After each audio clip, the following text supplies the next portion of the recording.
الحمدللہ رب العالمین والصلاة والسلام علی سید الانبیاء والمرسلین۔ السلام علیکم ورحمۃ اللہ وبرکاتہ۔ موضوع اصلاح کی بات، نصیر مسیح کی کہانی۔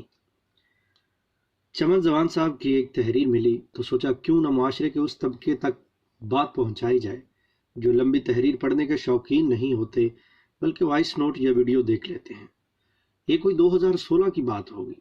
سکھر سے راولپنڈی کے لیے میں نکلا۔ ڈرائیور بس میں سوار ہوا تو سامنے کی سیٹ پر ایک نوجوان لڑکا پہلے سے موجود تھا۔ گلے میں لٹکتی سلیب سے مذہب کا اندازہ تو بخوبی ہو گیا تھا، لیکن اس کی دائیں ٹانگ پر چڑھے پلاسٹر کو دیکھ کر میرے دل میں دکھ کی سی کیفیت طاری ہو گئی۔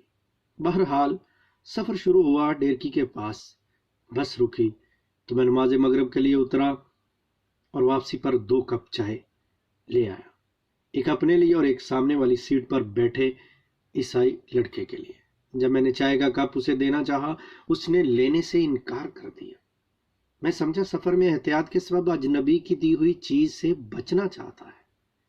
میں نے اسے اطمینان دلانے کے لیے دوسرا کپ آگے بڑھاتے مسکراتے ہوئے میں نے کہا، یہ لے لے، اس میں کچھ نہیں ملایا ہو۔ لیکن اس نوجوان کے لہجے کا روکھا پن برقرار رہا۔ اس نے چائے کا دوسرا کپ لینے سے بھی انکار کر دیا۔ انکار اور لہجہ مجھے زیادہ مناسب تو نہیں لگا، لیکن پھر بھی گاڑی رحیم یار خان میں نماز عشاء کے لیے رکی۔ میں نے اترنے سے پہلے اس نوجوان سے پوچھا، اگر آپ جو چیز پسند کریں اب کی بار میں وہ لے آتا ہوں، آپ کو تکلف کی ضرورت نہیں۔ اس لڑکے نے کہ لہجے میں وہی روکھا پن باقی تھا۔ خیر میں نے نماز عشاء ادا کی اور گاڑی میں آ کر بیٹھ گیا۔ بہاولپور تک اکثر گاڑی کے مسافر سو چکے تھے۔ میں نے ایک بار پھر اس لڑکے سے کہا، اگر آپ کو کسی چیز کی ضرورت ہو تو میں لا دیتا ہوں۔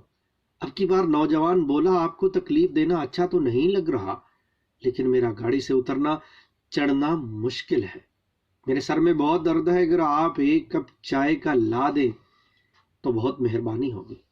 اگلا حصہ اگلی ویڈیو میں دیکھیے گا۔ اپنا خیال رکھیے گا۔ السلام علیکم ورحمۃ اللہ وبرکاتہ۔